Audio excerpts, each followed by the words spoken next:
E aí, meu povo, preparados para a nossa última aula de Tiago? Tá acabando. Mais um livro lido, mais um livro completo e muito bem estudado, muito bem marcadinho. Que coisa linda que ficou. Vamos lá, então, vamos orar para que a gente possa finalizar esse livro incrível. Então, feche seus olhos. Querido Deus, amado Pai, muito obrigada, Senhor, por tudo que o Senhor tem feito e faz. Obrigado porque nós finalizamos mais um livro, entendemos mais sobre Tu e sobre a Tua grande experiência, capacidade e benefícios para nós, Senhor. Que nós possamos mudar o nosso interior, que assim seja. Em nome de Jesus, amém. Bom, vamos lá. O que a gente tem aqui, do versículo 13 ao versículo 20, a gente tem alguns versículos que vão nos ensinar bastante coisa sobre a oração. Então, em resumo, aqui ele vai falar, orem, daí ele vai dar um exemplo de uma pessoa que ora e depois ele fala sobre a necessidade da conversão em oração. Esse é o resumo dessa perícope aqui, mas a gente consegue aprofundar um pouquinho mais com curiosidades bem legais. A primeira curiosidade, vamos lá, seguindo na ordem, depois eu vou falando as curiosidades para vocês. Então, bora! Versículo 13. Entre vocês, há alguém que está sofrendo? Que ele ore. Então, olha como ele traz um problema e a solução. Que ele ore. Há alguém que está feliz? Que ele cante louvores. Circula louvores aí, porque essa palavra louvores, no grego, é psalo. P-S-A-L-L-O, risquinho em cima.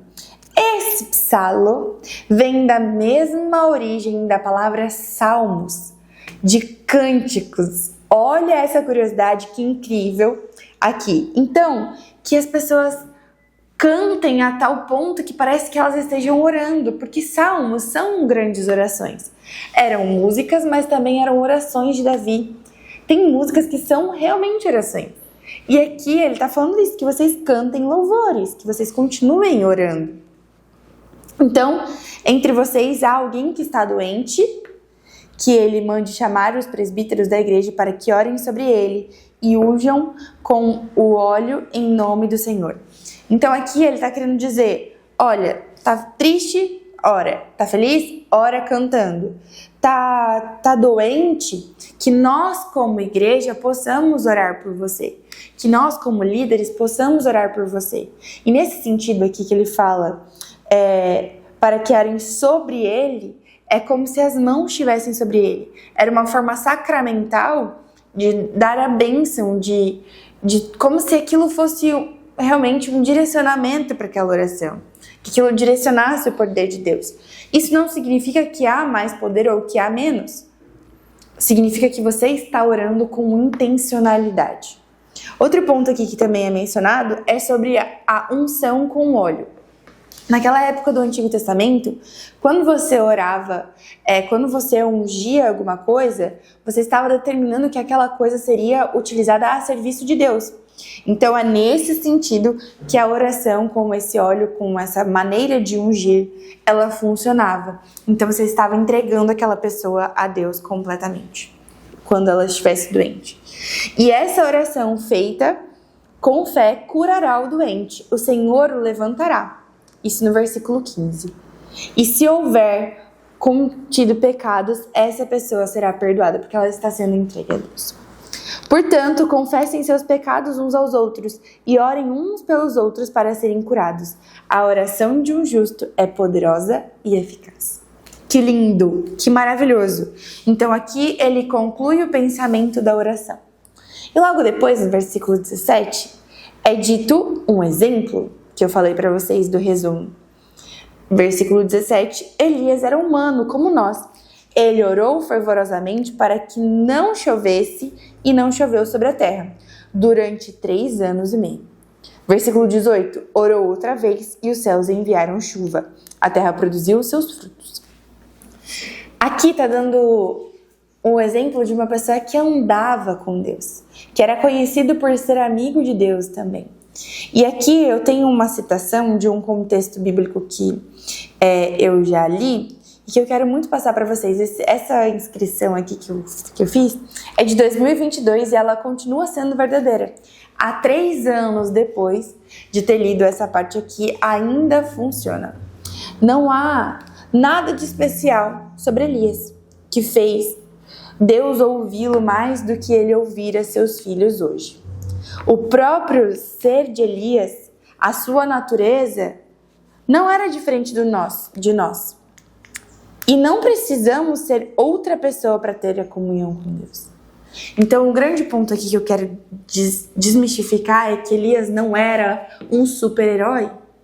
Pelo contrário, ele era como nós. E tá tudo bem. O grande ponto é que ele tinha constância, ele tinha perseverança em oração. E ele era ouvido por causa disso. E aqui continua, versículo 19. Meus irmãos, se algum de vocês se desviar da verdade e alguém trouxer de volta, lembre-se disso. Quem converter um pecador do erro e o seu caminho salvará a vida dessa pessoa e fará que muitíssimos pecados sejam perdoados.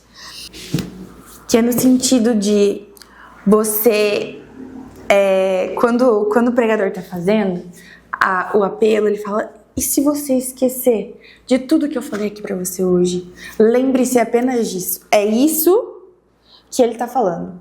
Ele está falando sobre a necessidade de conversão das pessoas para que elas possam ir para o céu. E aqui ele diz: meus irmãos, se alguém de vocês se desviar da verdade e se alguém o trouxer de volta, lembre-se disso. Quem converter um pecador do erro, do seu caminho, salvará a vida dessa pessoa e fará que muitíssimos pecados sejam perdoados. Deu para compreender? Você conseguiu levar em consideração esse último resumo falando sobre oração? Lá no início a gente já falou sobre isso, sobre ser perseverante, sobre levar isso a fim de que você seja melhor.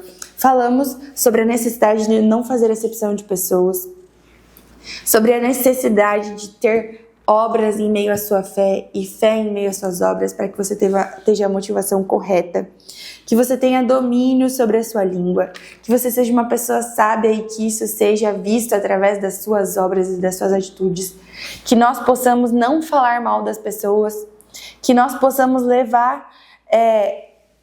entender que nossa vida é uma neblina, mas que entregando a Deus nós podemos fazer mais. E principalmente nós entendemos que não há por que querermos ser ricos considerando pecar, considerando fazer as coisas da maneira errada.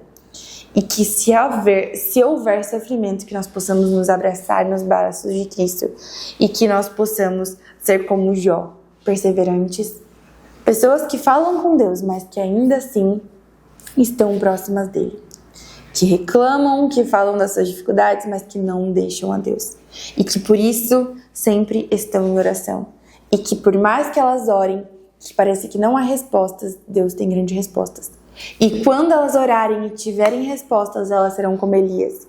Suas respostas serão rápidas e serão eficazes. E que nós possamos nos converter a todos os dias e a todo tempo. É isso. Finalizamos as nossas aulas. Fico feliz por isso. Que nós possamos continuar e que você ame o próximo livro também, porque a sua Bíblia está com certeza ficando gordinha. Um beijo, um abraço e tchau!